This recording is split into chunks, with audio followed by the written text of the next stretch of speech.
Well, Mum's back for a third infill, so that means it's time for a fresh removal and a brand new set. Let's go!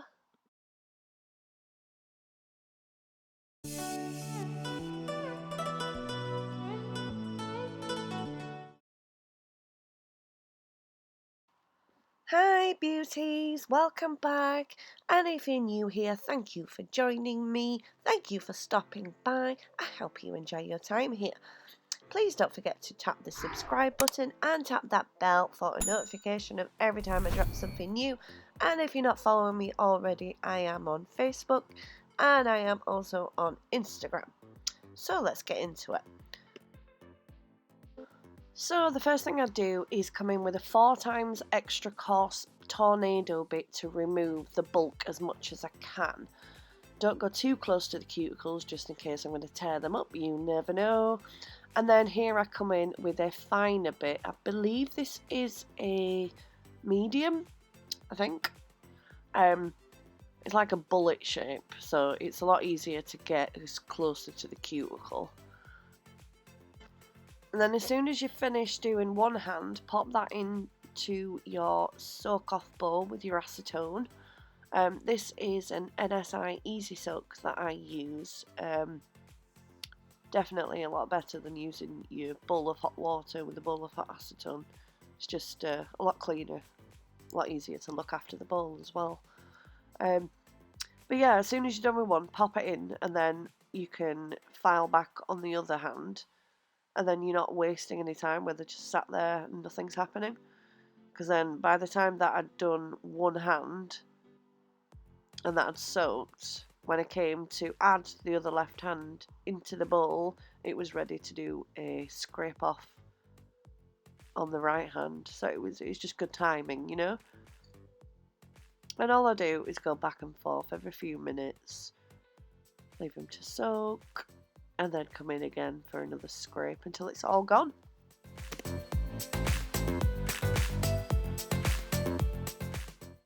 Now do be gentle with your cuticle pusher when you are scraping off all of the sludgy bits. Make sure that you are removing the part that has been broken down by the acetone and you're not trying to force off any bits, because you will tear and you will damage the natural nail. See that curve? Whoa. This is why I remove and cut them all the way back and start brand new fresh again, because the curve in my mum's nails is just insane. She doesn't come in often enough for me to do like a shape correction at every infill, every redesign. She leaves it like 2 months before she comes in, so it's so time consuming, it's just pointless. Might as well just, you know, have that one day where you strip them off and do it properly. Now in with a 240 grit file to file the free edge. I've cut them all down. I've used the clippers to cut them all down, all 10. And then I'm just using the 240 just to file the shape of the free edge of the natural nail.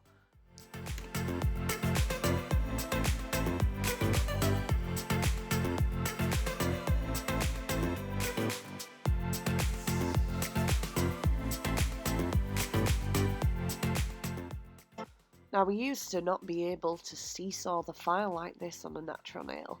We used to have to go one direction only, don't go back and forth, one direction. But you know what, we've come a long way since then. Modern files, the way that they are made, you don't really need to be avoiding the seesaw anymore. It's especially when you're using a 240. If you're using something higher, not higher, something that's got a lower, something that's more coarse, then yeah, I'd go in, definitely go in one direction. If you're using like a 180, obviously I wouldn't recommend using a 180 because it's not for that, the 240 is.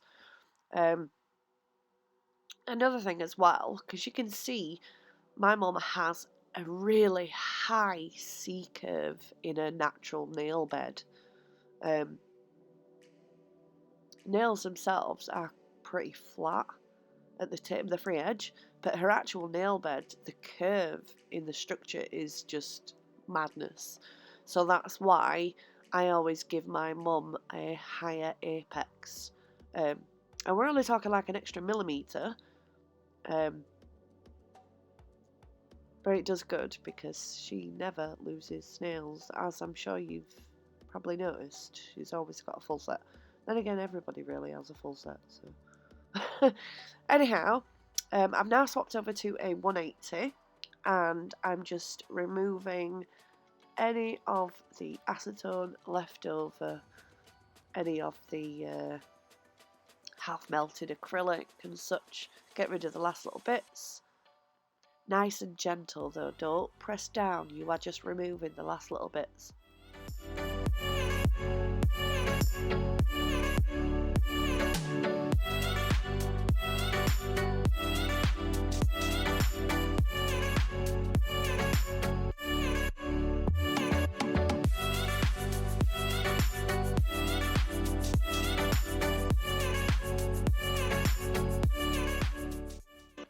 And then coming in with our buffing block and just giving them a good buff over the top, make them nice and smooth, and buff the free edge as well, so there's no little sharp bits that can catch on the clothes.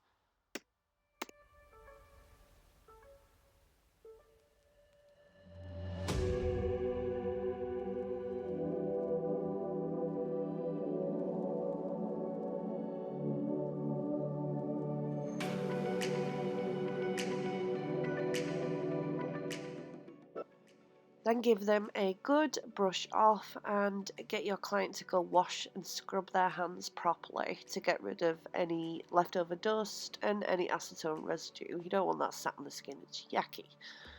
Come in with your prep spray. It's called the nail prep spray. Glitterama. Cleanse that nail plate. And then in with your clean cuticle pusher and push back all of the cuticle that is stuck to the natural nail plate. And then all I'm going to do is I'm going to use my e-file to do a very quick version of a Russian manicure. So not really a Russian manicure at all. Reason being is I don't want to do too much work to file away too many layers of anything as I'm putting on another set the next day. Or I was putting on a set, I already have, obviously. Because you've seen it, it was a set that was on yesterday, or day before.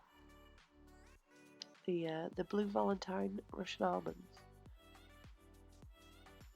And I'm going in clockwise, I go from middle to left, and then anti-clockwise from middle to right. All I'm doing, honestly, just tidying up the little bits. I don't want to do a proper manicure because then I'm going to be filing away too many layers tomorrow when I have to, well, not tomorrow. I'm talking as if I'm having to actually do the set and I've already done it.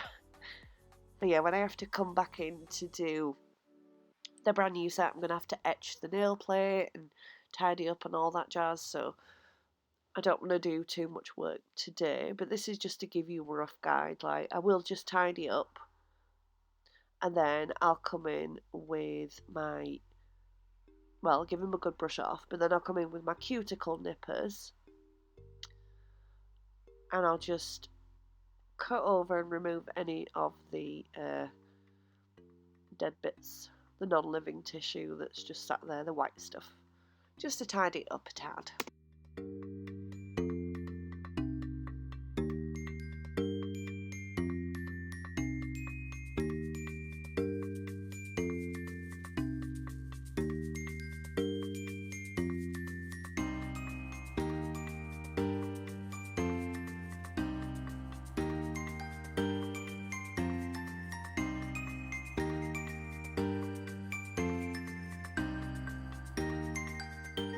And then to finish off, I douse them in cuticle oil and give it a really good rub in and a good massage in. So you want to make sure that you're replenishing all of the oils back into the nails so they're nice and healthy.